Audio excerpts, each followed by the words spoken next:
जय श्री कृष्ण मित्रों। क्या आप जानते हैं कि महाभारत के सबसे चालाक और धोखेबाज पात्र शकुनि ने अपनी मृत्यु के समय भगवान श्री कृष्ण से ऐसा सवाल पूछा था जिसने भगवान श्री कृष्ण को भी सोचने पर मजबूर कर दिया। एक ऐसा सवाल जो युद्ध, धर्म और कर्म के पूरे नजरिए को बदल कर रख देता है। शकुनि, जिनकी चालों ने कौरव और पांडवों के बीच महायुद्ध को जन्म दिया, उन्होंने अपनी मौत के समय भगवान कृष्ण से यह प्रश्न किया था कि क्या उसका जीवन और उसके कर्म केवल उसकी नियति थे या फिर यह सब कृष्ण की ही लीला का हिस्सा था। यह कहानी सिर्फ महाभारत की एक घटना नहीं बताएगी, बल्कि आपके जीवन को नई दिशा दे सकती है। दोस्तों, महाभारत के युद्ध के बाद कुरुक्षेत्र का मैदान खून से सना हुआ था और हर तरफ सिर्फ विनाश और शोक का माहौल था। कौरवों का अंत हो चुका था और पांडव धर्म की जीत का झंडा लहरा रहे थे। लेकिन दोस्तों, युद्ध के बीच एक और दिलचस्पी कहानी चल रही थी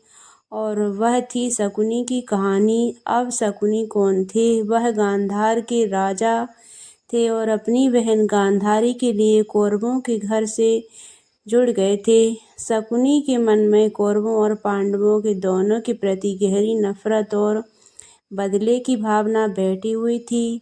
उसकी चालाकियां और षड्यंत्र ने महाभारत की हर बड़ी घटना को जन्म दिया, चाहे वह द्रौपदी का चीरहरण हो या फिर घृत कीड़ा हो। लेकिन क्या आपने कभी सोचा है कि शकुनि ऐसा क्यों बना? क्या वजह थी जो उसे इतना निर्दयी और चालाक बना देती थी? दरअसल शकुनि का निर्दयी और चालाक बनना उसकी कठिन परिस्थितियों का परिणाम था।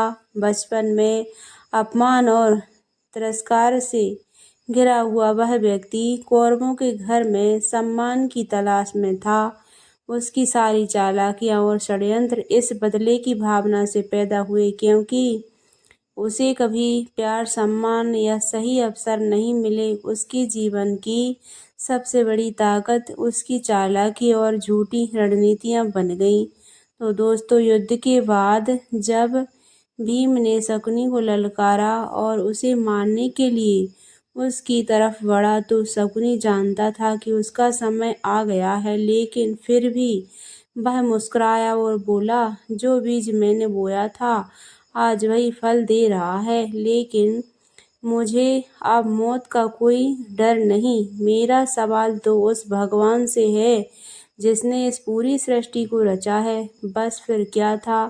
भीम ने शकुनि पर हमला किया और उसकी ताकत से वह गिर पड़ा। इस पूरे पल ने महाभारत की कहानी को एक नई दिशा दी और शकुनि का अंत करीब आ गया। मृत्यु का क्षण करीब था। उसी समय भगवान कृष्ण वहां प्रकट हुए। उनका तेजस्वी स्वरूप देखकर शकुनि के चेहरे पर अजीब सी शांति आई। उन्होंने भगवान कृष्ण को देखकर कहा, तो आखिरकार आप ही आ ही गए। भगवान कृष्ण ने मुस्कुराते हुए कहा, शकुनि, यह जीवन तुम्हारे कर्मों का ही परिणाम था, लेकिन अब तुम्हारे पास समय नहीं है। जो पूछना है पूछ लो। शकुनि ने अपने कमजोर होते शरीर को उठाने की कोशिश की और कहा, हे माधव, मैं जानता हूँ कि इस युद्ध के पीछे मेरी बड़ी भूमिका थी, लेकिन एक बात बताइए, क्या मेरा जन्म और मेरा जीवन सिर्फ इसी विनाश के लिए था? अगर आप सब जानते हैं, सब कुछ नियंत्रण करते हैं, तो फिर मेरे कर्म भी आपके ही नियंत्रण में थे। क्या यह सारा खेल भी आपकी ही लीला थी? यह सवाल सुनकर भगवान कृष्ण कुछ पल के लिए मौन हो गए। चारों ओर एक गहरा सन्नाटा छा गया। ऐसा लग रहा था जैसे खुद प्रकृति भी इस प्रश्न का उत्तर सुनने को रुक गई हो।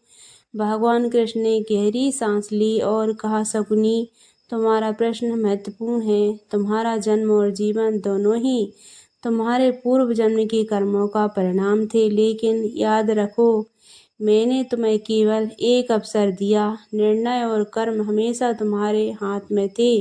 तुमने बदले की आग में अपने जीवन को झोंक दिया। तुमने न केवल अपने परिवार को बल्कि पूरे राष्ट्र को विनाश की ओर धकेला। यह सत्य है कि मैं सर्वशक्ति हूँ, लेकिन मनुष्य को उसके कर्मों की स्वतंत्रता देता हूँ। शकुनी की आंखों में आंसू आ गए। उसने कांपती हुई आवाज में पूछा, तो क्या मेरे जैसे लोगों के लिए कोई मुक्ति नहीं है? क्या मेरी आत्मा हमेशा इस पाप का भार ढोएगी? कृष्ण ने गंभीर स्वर में कहा, मुक्ति हर आत्मा का अधिकार है, लेकिन इसके लिए तुम्हें सच्चे हृदय से अपने कर्मों का पश्चाताप करना होगा। जीवन का उद्देश्य सिर्फ बदला लेना नहीं, बल्कि धर्म को समझना और उसे निभाना है। तुम यह समझने का मौका गवा दिया, लेकिन आत्मा की यात्रा यहीं समाप्त नहीं होती। कृष्ण के उत्तर ने शकुनी को गहराई से प्रभावित किया। उसने अपने अंतिम सांस लेने से पहले कहा, हे माधव, मैं जानता हूँ कि मैंने जो किया वह गलत था। अगर कभी दोबारा जन्म मिला तो मैं इस पाप का प्रायश्चित करना चाहूँगा। भगवान कृष्ण ने आशीर्वाद दिया, तुम्हारी आत्मा को शांति मिले। इसके बाद शकुनी ने अंतिम सांस ली और उसकी आत्मा मुक्त हो गई। लेकिन उसका जीवन हमें यह सिखाता है कि कर्मों का चक्र कभी किसी को नहीं छोड़ता। तो वीडियो अंत तक देखने का आपको बहुत बहुत धन्यवाद। तो मित्रों, आपको यह वीडियो कैसी लगी इसे कमेंट बॉक्स में ज़रूर बताएं एवं वीडियो को लाइक करें, शेयर करें।